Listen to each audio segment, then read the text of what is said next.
I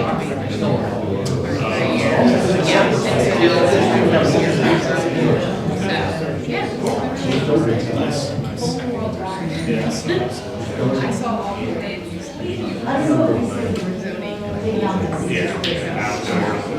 Yeah, which was so different. It's like you can't really change anything. Like at that point, we're just gonna go. So yeah, this one is interesting how it's like similar trial setting, you know? Yeah, exactly. Good evening, everybody. Welcome to the Huntingburg Township Board of Supervisors meeting Wednesday, November 12th, 2025. We begin the meeting with the pledge to the flag. Please rise. Pledge allegiance to the flag of the United States of America, and to the republic for which it stands, one nation, under God, indivisible, with liberty and justice for all.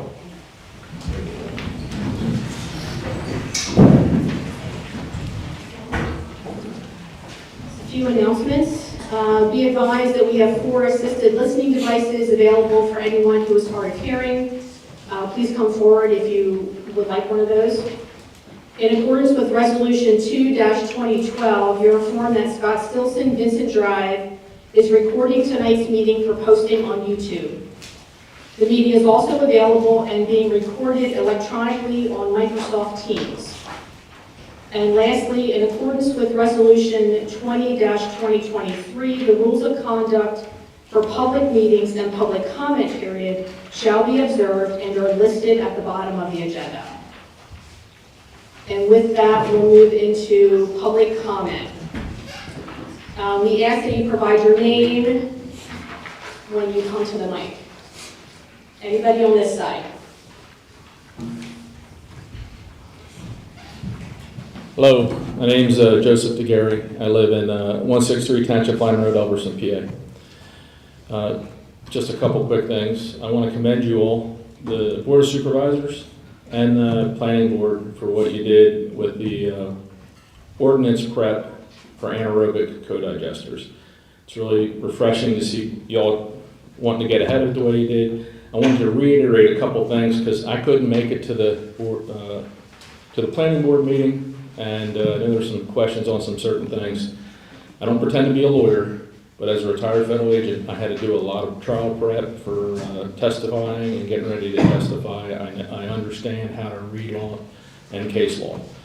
And as far as the setbacks, there were some questions on, Pennsylvania Supreme Court, based on Article 1, Section 27 of the Pennsylvania Constitution, reaffirmed and made clear that Pennsylvanians are guaranteed clean water and clean air, among quite a bit of other things. And the case of Robinson Township versus the Commonwealth had to do with 2,500-foot setbacks and energy generation. On the one side, they said it was exclusionary. The Pennsylvania Supreme Court affirmed that it's not because of that standard, clean water. And eventually, as townships and places in the state grow, you cannot put everything everywhere. And there was nothing before them. That was reaffirmed in 2017 in Pennsylvania Environmental Defense Fund 2. And this was 4 justices this time affirmed it, so made it case law that Article 1, Section 27 trumps everything in the state when it comes to the rights. No policing power of the state, to include legislator, appointees, DEP, Attorney General, can do anything that contradicts Article 1, Section 27. So, again, I want to commend you all for what you got going on, and I look forward to it getting to the county planning and back to you guys and passed. So thank you for your hard work, and thank you for the planning board here. Hard work. It's a lot what you guys are doing. Greatly appreciated. Thank you. Is there anybody else on this side of the room?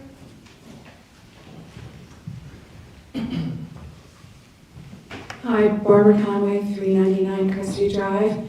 And I saw on the ice.gov website yesterday that we still have, under pending agreement, the Pennsylvania State Constable Office initiated a,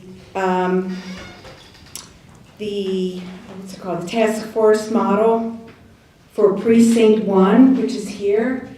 And do you know why? It's not in the township, it's the borough. The borough? Yes, it's Okay. a borough constable, the township has no constables. Okay. All right, I'm just wondering, do you know who gives him the authorization? That'd be the Commonwealth of Pennsylvania. He's the state Yeah, constable, not a local constable. I'm just, but you have no idea why. No, ma'am.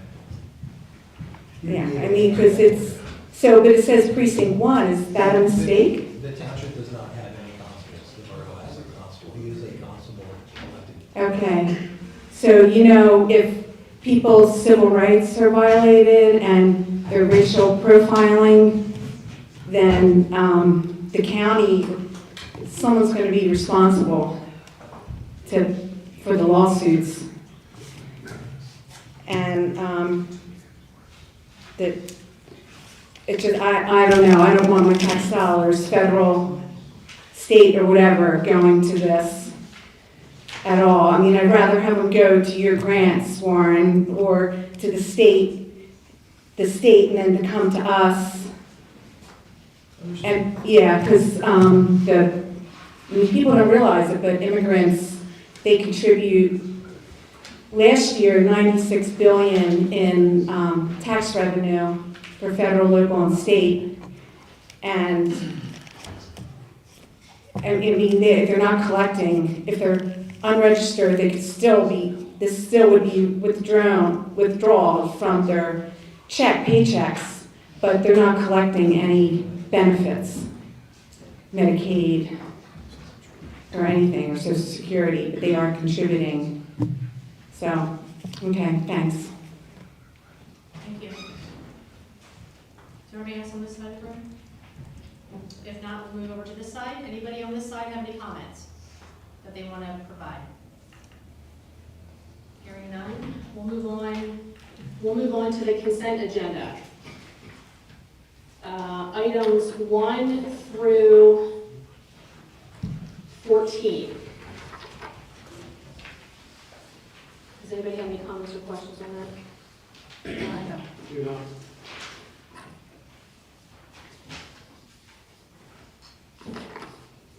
Make a motion to approve? Second. All in favor? Aye.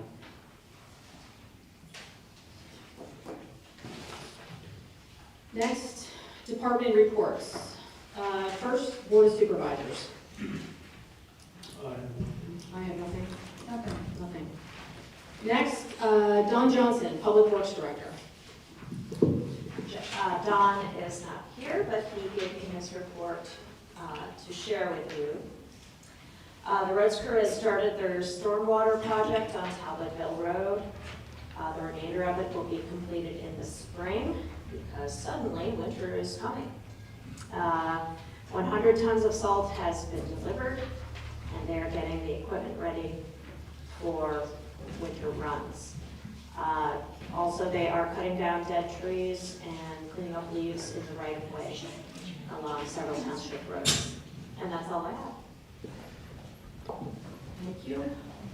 Next, Christine? Thank you. The Honeybrook Community Partnership met October 21st to debrief the Harmony Day activity of the Sweetwater Run. And the general consensus was there was a wide variety of activities all throughout the community on that day. And hopefully it's the most successful Harmony Day thus far. The next meeting is next Tuesday afternoon at 4:30 p.m. National Recycling Day is Saturday, November 15th. And there's some helpful information to share with you. There are a variety of Goodwill stores throughout the area that are now accepting unusable electronic waste for recycling, which is very helpful. As always, the landfill is accepting televisions. You can get all the information at their website, chestertownswa.org. Textiles often end up in landfills, and there are 3 Planet Aid collection boxes that if the clothing cannot be resold, it can be recycled into other products. And there's 3 in the community. There's one at Ford Service Station, 4028 Horseshoe Pike, Honeybrook Express, 2500 Conestoga Avenue. Both of those are in the borough. And then the Route 10 Roadside Market, which for now is at 941 Compass Road. Speaking of recycling, the recycling performance grant was submitted, and we'll be finding out shortly how much we will be receiving as a result. And the estimated liquid fuels allocation for 2026 is $292,234.98. But we won't know the exact amount until after these final quarter of data comes through.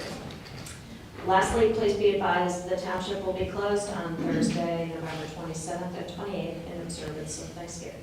And that is all I have. Thank you. Next, Warren Ovenski. As always, accept my written report. Happy to answer any questions. Few things, 3 of the 4 LSA grants have been submitted. I'm still waiting on some documents for the 4th one. And additionally, the Chittenden Planning Commission have just sent out the review of the bioanaerobic digester. The board has been provided to it, so we've gotten that back so we can move forward with our advertisement and hearing next month. That's all I have. Thank you. Honeybrook Community Library. That would be me. Hello. Sorry. So the library, it's ramping up for the holidays. We participated in the Halloween parade. That was fun. We have our end of year appeal that we send out to all of the 19344 residents. So that should be hitting mails next week. So please support our library. It's very important to us. We need everybody's support. We are working on our budget for next year. Thank you for providing us the help of Peter Bars to look over our budget and help us with that process as our budget grows because our library is now bigger. So we're also preparing to phase that budget next year with new grant opportunities that we are researching and hopefully getting more community support of the increased number of visitors that we have been serving at the library. There's a lot of fun things coming up. There's an adult holiday craft night on November 20th. There is a Twin Valley Coffee fundraiser that runs from November 28th to December 12th. So basically it's for purchasing roasted coffee online. So if you go to our webpage, you'll find a link, and if you want to gift coffee for the holidays, anything that you purchase, we get a percentage of. They have been a really good partner. We are, of course, closed on the weekend of Thanksgiving. There's also Elves Night Out, which is a family craft opportunity on December 2nd, very popular, and card making for kids. So we're doing some activities ahead of the holidays, and again, hoping that the community receives our appeal and responds well to it, and here to serve, looking forward to next year. Thank you. Anybody has any questions? And yes, immigrants, we get the job done. If anybody understands that reference. Thank you. Thank you. Next, Land Preservation Committee. I don't see anybody, so they're going to forego the farmer's breakfast next year, and they're going to have a standalone event at a farmer's residence. So their meeting will be on the same day, but it'll be at 7 p.m., not at 7 or 8 in the morning. Okay, thank you. Planning Commission. Yeah, there's a couple of planning commission members in the audience, but for this, actually tomorrow night is the planning commission meeting, so the agenda has already been published. I believe there's 2 zoning applications on there, Christie, if I'm not mistaken. So if Aaron or Levi, I know I saw you on the way in. If I missed anybody, I apologize. You guys have anything to add for planning commission? No, I think that's all I have. No? Okay. Thank you. Mrs. Ward, has any questions? That's all I have. Okay. Recreation and Park Board? Hi, guys. Our season's almost over, but we do have one more event, and that is the tree lighting ceremony on December 2nd at 6 o'clock here. And we hope that everyone can come. At this time, I'd like to introduce our friends from Boy Scout Troop 9, Brook, who have come here tonight on their own to see how local government works. Boys, will you please stand up? Thanks for coming, you guys. Appreciate it.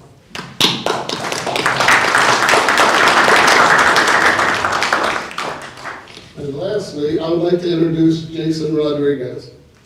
Jason is working on his Eagle Scout badge, and he is going to work with the library and rebuild the free library that has been kind of beat up over the years. Right now, he'd like to make a little presentation.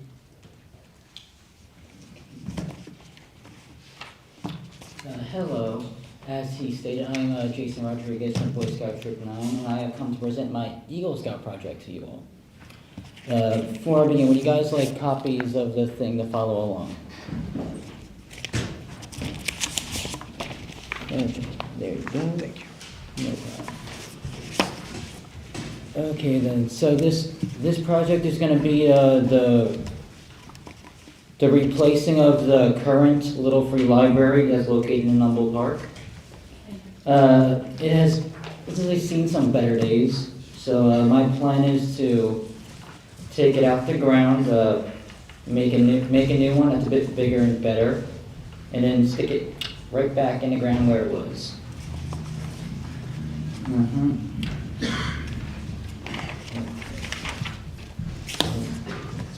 For the manpower, the people in my troop will be helping me. And as for materials, supplies, and all of that, we have all of that covered. All we really need is permission from all of you and Mr. Dougherty to get started. Apologies if I mispronounced your last name. And as for the budget, we are capable of paying for everything ourselves, so we are not expecting any of you to give us any money for the project. That's about all. So any questions in particular? Sorry, are you fundraising selling candy? No. Okay. No. What is the timetable? Like when will you be doing the work?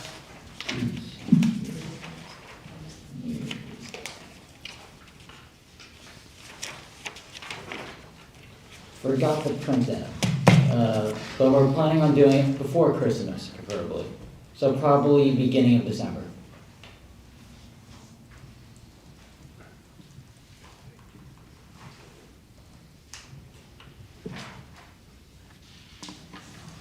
Do you want to go ahead? If I may add one thing, because of the flux at the park right now, we're gonna do like we did with the kiosk, and that not put it in the ground in case we want to move it. And that's just one thing that I haven't talked to Jason about. We're going to talk after the meeting tonight. Okay then. Any other questions? You okay with it? No, I'm good with it. That's great. Thank you. You got your tree light. Thank you Thank very you. much. Good luck.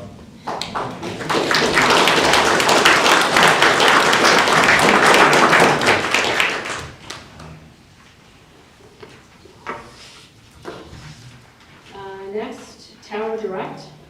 Yep, we have Brad Cosgrove, he's the Director and Chief of EMS, and Matt Wagner here. We'd like to speak to the board for a few minutes.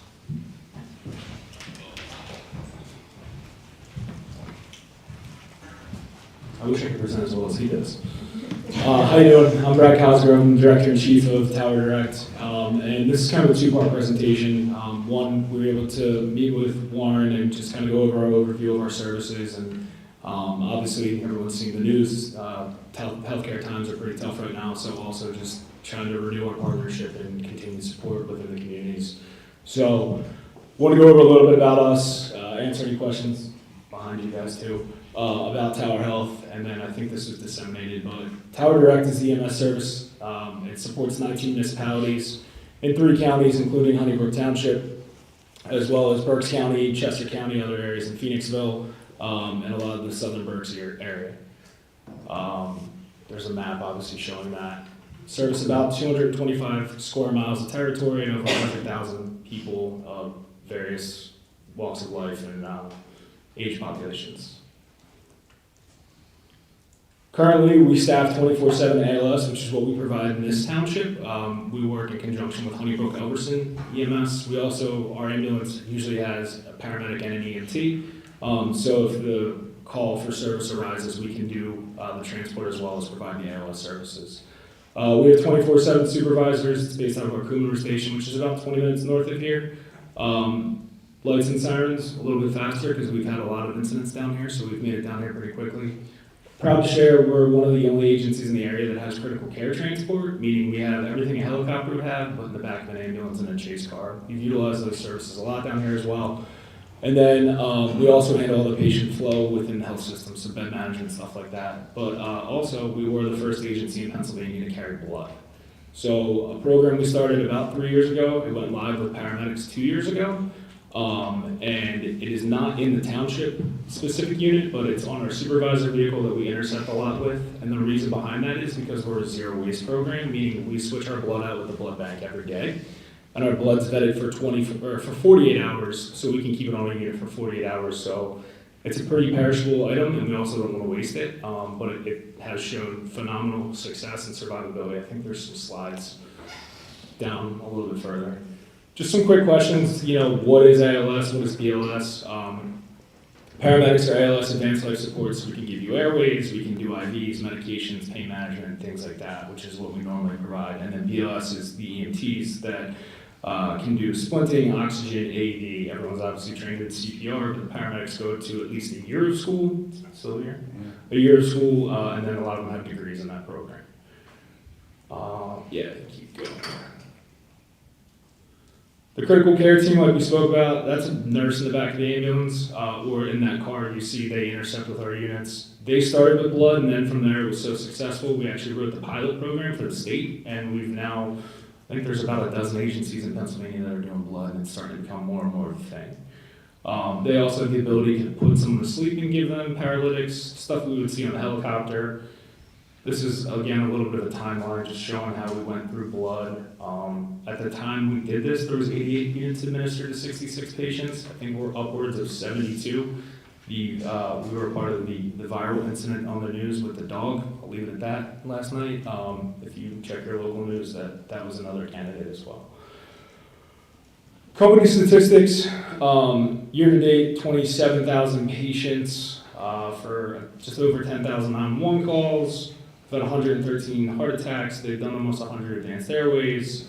We also carry ketamine for sedation, and we give, one of the things we're really proud about is our continued ongoing training and our cardiac arrest data. So in the event that you do go into cardiac arrest, time is of the essence, which hats off to this board for having the services available in the community.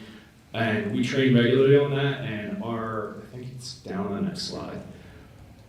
Our survivability is above the national average, but the biggest thing is we're 14 to 15% walk out of hospital compared to a national average of 7%. So that really speaks to the fact that our crews are able to intervene and give the right care appropriate so people have a sustainable quality of life after the incident. You can walk out, and it's been a pretty impressive sight to see the reunification with patients over time, and we've done it more than once, which is awesome. Specific to Honeybrook, this is just something that we broke down in terms of calls for service monthly. So as of, I think, November 2nd when we did this, there was 585 dispatches, of which 135 were Telhigh community. and we're averaging about 50 to 60 a month. Obviously, times of season, days in the month, that all ebbs and flows. Wow. This kind of brings me to my next point. One of the things that we talked to Warren about, and I realize it's the end of the year in budget season, so if it's available for this year, that's ideal. If not, something to continue to talk about in the coming years, or next budget season, is the ongoing costs for readiness and the ongoing costs of equipment. So I was looking through some of the numbers earlier before we got here. Our average cost per trip, meaning what it costs us to put a unit on the street and provide care to the community, is $838.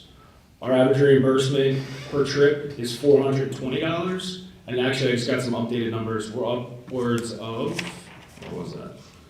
$492. So we've actually decreased our costs from last year of $880 to it's actually $817 most recent. So we've decreased our costs by 7%, and we've also increased our revenue by almost 7%. So the ongoing costs, obviously, people are expensive, equipment's expensive. You put anything medical grade on it, you just like 10x the price of it.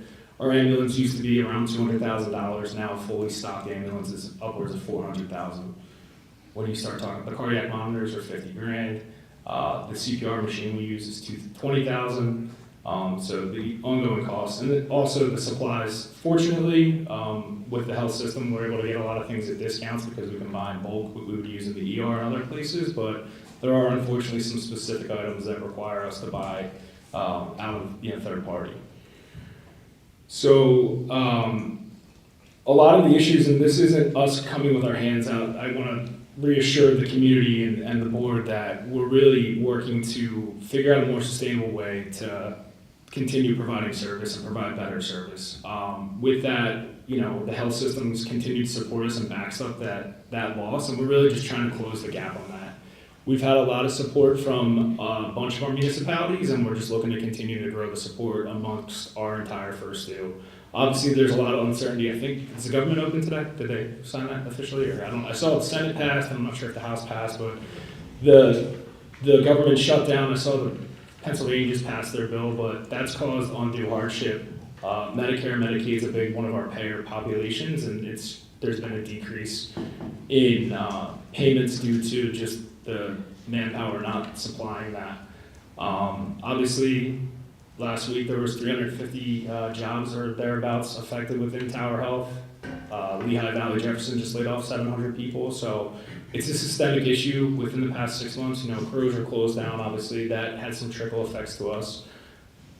The big thing for us is we have really good people. We've been able to keep our people and keep them gainfully employed, and the staffing and the retention has been great. And we're looking just for continued partnership to close the gap. We've renegotiated 7 insurance contracts right now, and we're working on more to increase our funding.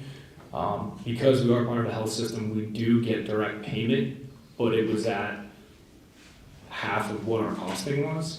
So we've actually explored really every option, and it's just a matter of trying to figure out what levers to pull to make it the most sustainable for all of our agencies and communities, so we can keep providing the service we can and all the extra pieces to that, and the sustainable moving forward. These are just some pictures of different things we do. Obviously, different accidents, community engagements, training. We provide EMS at Maple Grove Raceway. That's the critical care truck down there on the left-hand side. And then also we house the bus, which is the mass casualty bus that came to fruition after the nursing home fire in Westchester. So that's a county-owned entity that we took over ownership of and provide the maintenance, the insurance, and the staffing for any incident in the Tri-County area. So the bottom right was the R.M. Palmer explosion a couple of years ago. We had a big part to deal with that. And the bus has been to a bunch of different events as well as community events for support and staffing. That's kind of it in a nutshell. Any questions, I'd be happy to discuss. I never really mentioned the proposal, and I was talking to Warren a little bit about this earlier. What we've done with our other municipalities in the past is, the way insurance works right now is if you get, for round math, a $2,000 bill for service, your insurance covers $500 that bill, you would be responsible for the $1,500 in balance billing. So what we've done in partnership with a lot of our other municipalities is, rather than doing a mailer and not getting a lot of success from that, we just do a per capita fee and then not balance bill anyone within the residence, that we set that process up with our billing company. So the proposal that I didn't bring with me, and I apologize, but I can verbally tell, is we've done a $50 flat rate per resident. When I did some numbers online, I saw it was, I think, 3,060 residents. That would be $50 a household at $153,000 annually. That would keep from any balance bills being sent to any of the residents in the township. So therefore, if they only had $500 out of the $2,000 bill, that $1,500 additional fee would be just written off as part of that. So happy to get into more details about that. And again, I realize it's the end of the year and budget season, but just wanted to get the conversation started and answer any other questions I could. So is that $50 like a membership then? Yeah, essentially it's a membership. So we don't do the membership drives like other agencies do. Honestly, the manpower that's required, the costing for them, and the return is not worth it. We did it in other areas before, and we were spending more on mailing than we were collecting on it. This is a better way to use the partnership of the municipalities to make sure everyone's covered. And honestly, we're open to other discussions. You know, there's obviously nursing homes and other big facilities, and we found the best success is partnering with the townships and the municipalities, because you guys have the ability to really lean on these other areas and then kind of be a pass-through to make sure we're providing the level of service we need to through the community.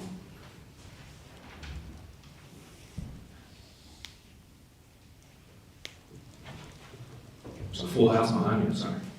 Any questions back here I can answer, just about us or in general, or? Any other questions? I don't have any. Thank you for your presentation. Thank you. Thanks for the time. I appreciate it. Thank you.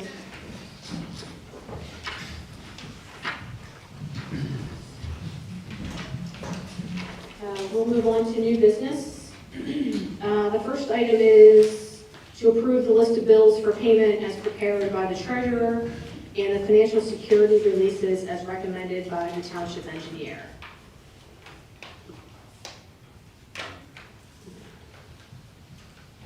Are there any questions? I don't have any questions. Questions from you? No. Make the motion to approve. I'll second. All in favor?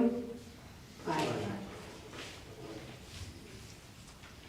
Second is the zoning hearing application number 2025-8 of Benjamin Zook, 450 Reservoir Road, parcel number 22-3-25, a special exception to 27-1702.8.2 and a variance to 27-1033.8.9 in order to operate a limited impact home occupation with outdoor storage on a 72.6 acre parcel at 450 Reservoir Road, parcel number 22-3-25 in an agricultural zoning district.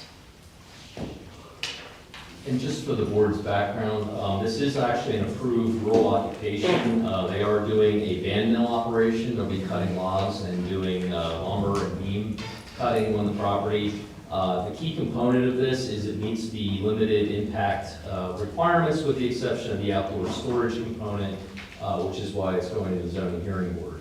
Planning Commission did rule on this. They recommended support for the application. They did mention about providing at least 210 feet from the street right-of-way of Reservoir Road. A lot of the existing buildings are closer to the road. And also providing the agricultural preservation documentation to the township for that property. This particular parcel is not preserved. It's in the ASA. Okay.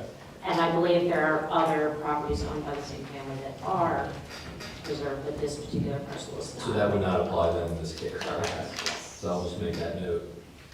But the recommendation was for support by the plan.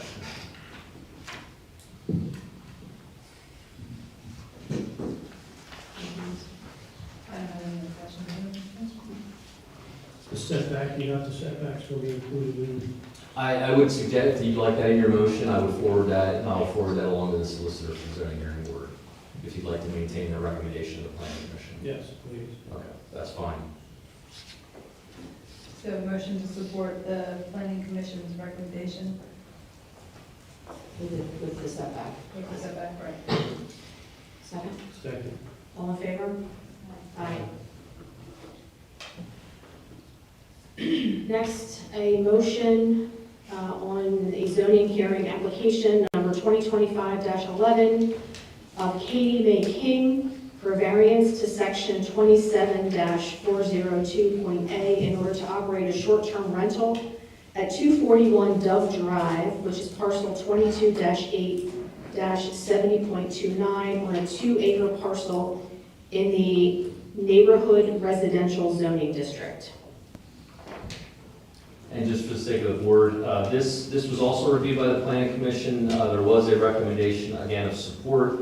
This does meet all of the short-term rental requirements with the exception of the zoning district that it's located in. So that's the only differentiation that took it to the zoning hearing board for the variance. Okay. Make the motion, support. I'll second. All in favor? Aye. Aye.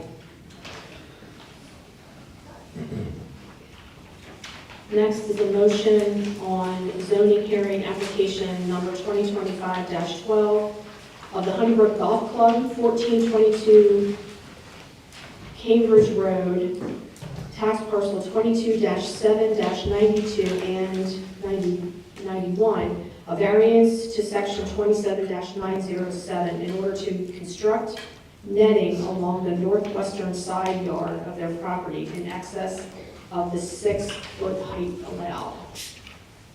And again, this was just actually a civil matter, I believe, that was in litigation between the neighboring property owner and the golf club.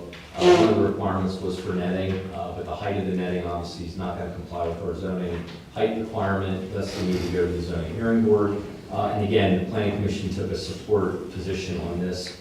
They will also have to get a commercial building permit and comply with all other building code regulations as it results to the height and the integrity of the netting being proposed. I would make a motion to support. Second. All in favor? Aye.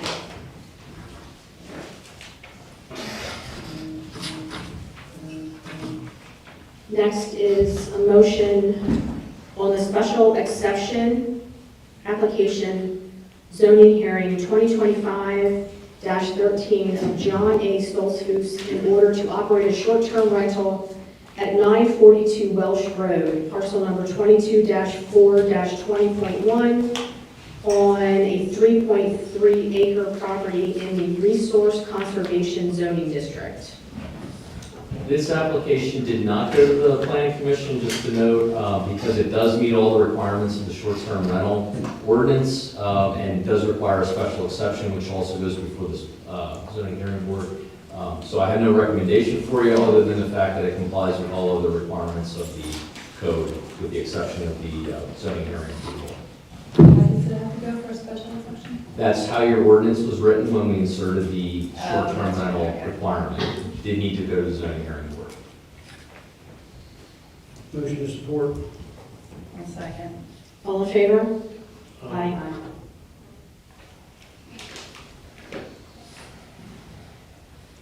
Next is a motion on variance application number 2025-14 of the Northwestern Chester County Municipal Authority, 3651 Horseshoe Pike, parcel 22-7-29.1 to sections 27-1705 F1 and 6 in order to add .178 acres of a legally non-conforming adjacent lot to its legally non-conforming .345 acre parcel in order to upgrade their pumping station with a structure within the rear yard setback in the agricultural zoning district. I believe there may be someone from the authority here this evening. Hi, Yeah. Jordan Pace. Okay. Hi. Welcome. Welcome. I have with me Alex Barr from HRG, who was the person who designed the plan, and the authority needs to replace the existing pump station. It is over 60 years old. It is costing a lot of money to maintain, and the technology needs to be updated. So essentially, the plan is to reconfigure the lot lines and setbacks to allow the authority to extend the pump station, keep it operating while they're constructing it, and then support the residents of Honeybrook Township and the borough. And Alex can answer any questions if you have anything about the technical elements. Thank you. Yeah, this is something that we discussed. We had a staff meeting with the authority and their council, went over the requirements and the fact that we would need to have a zoning approval by variance because of the fact of the non-conforming status of the lots involved. Again, Planning Commission did review this and took a position of support for the application. I believe this is coming back eventually for land development, minor land development perhaps? Yeah, right now we need to get the variance The zone. relief, and then we're gonna file the subdivision and land development application. Right, that makes sense. Any questions? Make a motion to support. Second. All in favor? Aye. Aye. Thank you. Next is a motion to authorize the township manager to work with the Great Wine Conservancy to draft an agricultural easement agreement for the preservation of 16 acres of farmland on Beaver Dam Road. So that's number 8, we have to go back to number 7. It's just allowing me to work with the Conservancy to get an appraisal and see what that appraisal comes back at, and then see what the Conservancy recommends for approval by the Land Preservation Committee, and then eventually back to the Board of Supervisors. The process should take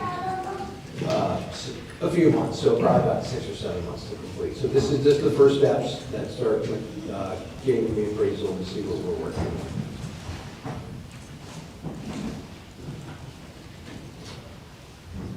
I'll make the motion to support that. I'll second. All in favor? Aye. Sorry. no. That's okay, number 7. We'll go back to 7. 7 is motion for the township solicitor to advertise a hearing for a proposed zoning amendment, ordinance 213-2025, to take place during the December 10th, 2025 Board of Supervisors meeting with respect to the anaerobic digesters. And as stated before, we did get the Chester County Planning Commission's review letter back, so we've checked that box off. We just have to go out and advertise it, and then we'll be able to have the hearing at the December meeting. Okay. I'll make a motion to authorize. Second. All in favor? Aye. Number 9 is a motion on the agreement with the Twin Valley Baseball Association for 2026. So we do have Mr. Green, the president of the Twin Valley Baseball Association here. If you'd like to step up to the podium. Just some history. We've had an agreement signed since my tenure here, so we're going on year 4. In the past, with previous boards and variants of the baseball, we've had some issues with the agreement, the usage of the field, parking on the grass, parking on the street, parking on neighboring properties without permission. The agreement last year had some stipulations that they would only run one non-concurrent baseball game on the weekends and no more than 2 practices during the week. That had been violated a few times. We've had difficulty in getting the schedules in the past, and communication had been lacking. I did meet with Mr. Green a few weeks ago. We walked the field. We reviewed the issues that we've had before. We went over the jump upgrade plan that we're going to start working on. And Mr. Green is aware that we plan on ripping out ball field 3 closest to the Splee Road. This fall, we're going to remove the field, the pitching mounds, and the dugouts. That will leave them essentially with ball field 2. And my understanding is ball field 1 is mostly softball and like t-ball, and can be used for some sorts of practices.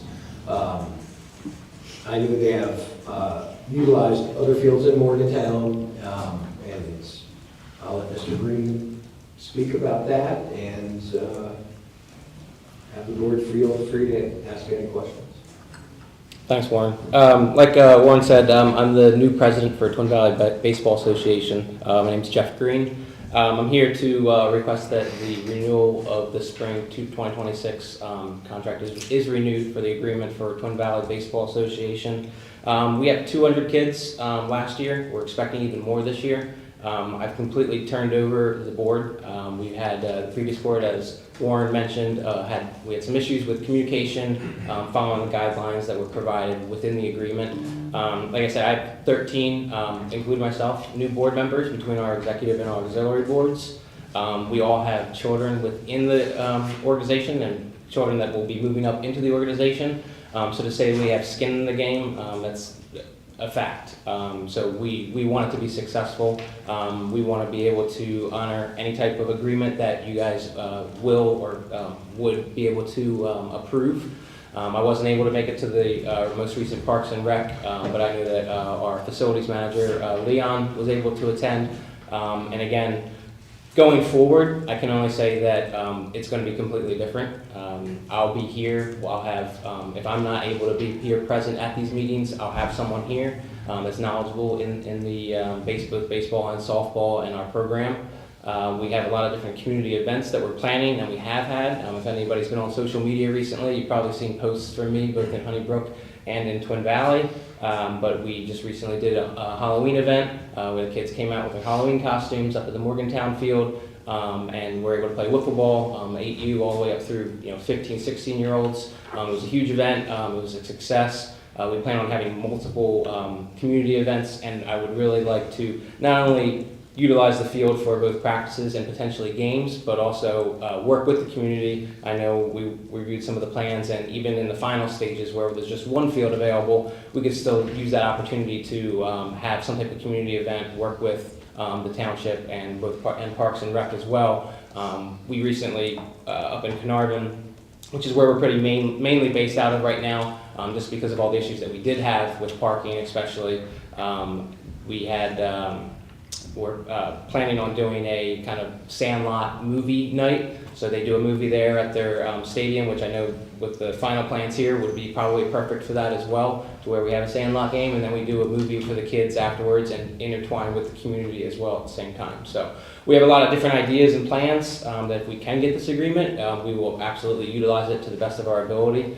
I will say that again, the parking issue, I've already kind of done some due diligence with reaching out to Honeybrook Community Church and getting not a signed agreement yet, but hey, I need to give them a schedule and we'll be able to utilize their parking. We also talked about possibly using this parking lot and shuttling, but mainly to avoid any type of parking on the grass and violating any type of agreement that might be brought forth.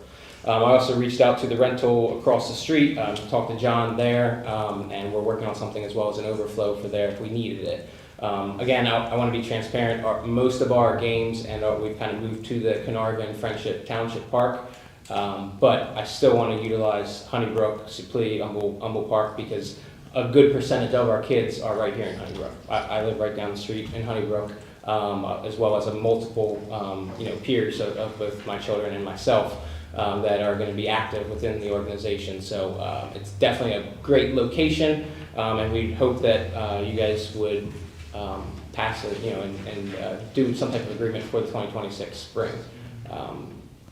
That's pretty much all I have. If you guys have any questions for me, plans-wise.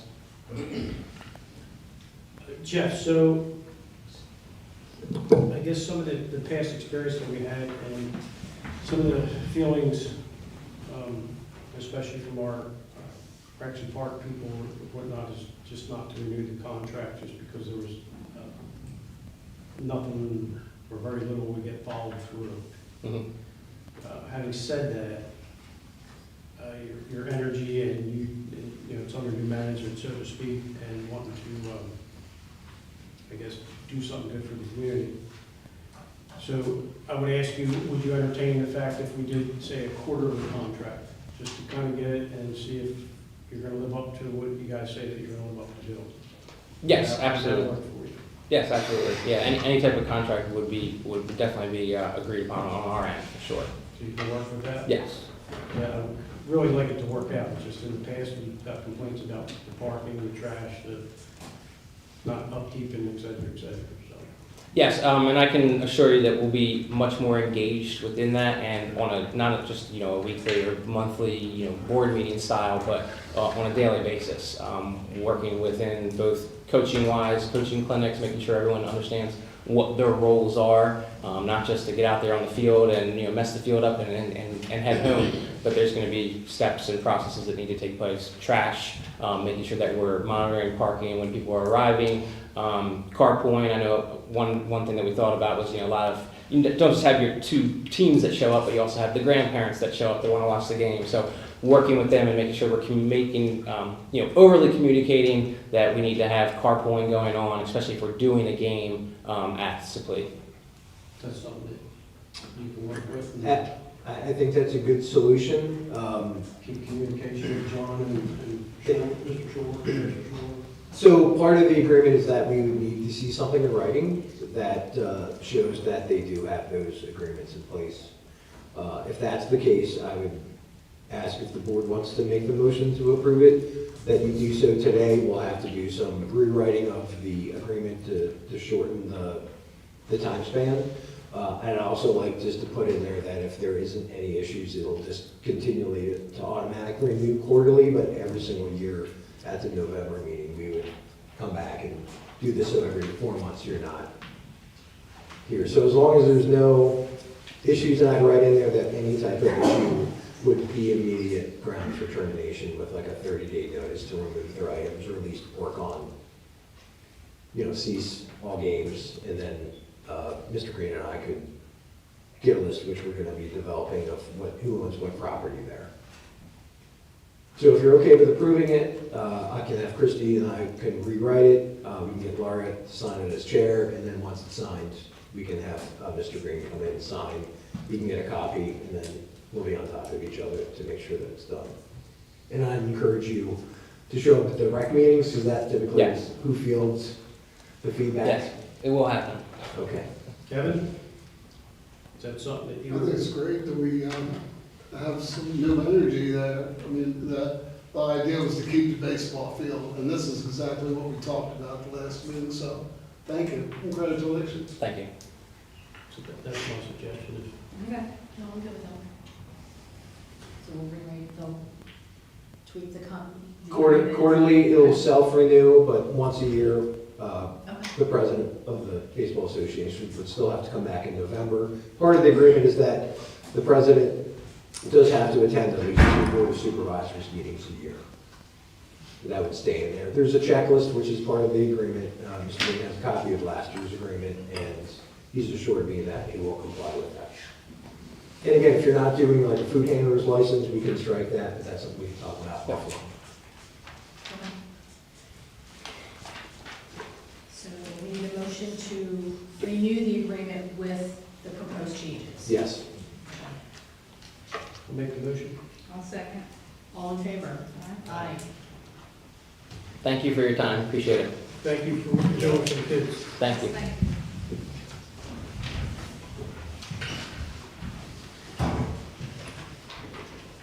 Number 10 is a motion to authorize the advertisement of the 2026 budget for public comment. This is a yearly obligation. We'll put a notice in the Daily Local. We will have the document available in person, and we'll also put it on the township website. Any public comments that come into the administration will be passed along to the Board of Supervisors. And again, come December, you can make minor changes if you want. You can tweak it. Just a note, because there will be a new board coming in January, that current board will have the opportunity to reopen that budget immediately versus waiting, I think, until April if it's an existing board. So, Well, what's the time frame for the opening? so if there's a new, Days or what's that? how long can you? So if it's an existing board that like 2027, I think you have to wait 90 days to reopen the budget. With a new board, because And they're not bound, they're not bound by your budget. So if they decide to do a reopener, they can immediately do a reopener in January. And if they're sworn, can they wait 2 weeks, like when's the time frame that has to be done within that 30 days? No, They have any, yeah. anytime. And typically the board will, if there are items that come in mid-year, we will do a resolution to amend the budget. And again, typically at the end of the year, at the beginning of the following year, we will review our budget items and then align them to balance it, so that helps us as a planning document moving forward.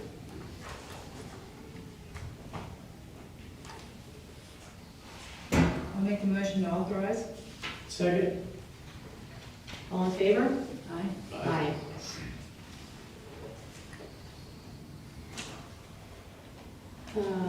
Other new business? Nothing.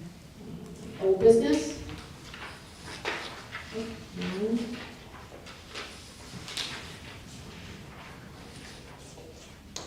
Is there a motion to adjourn?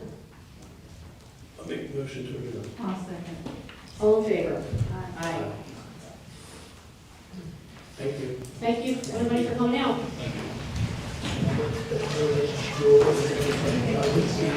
Yes, please.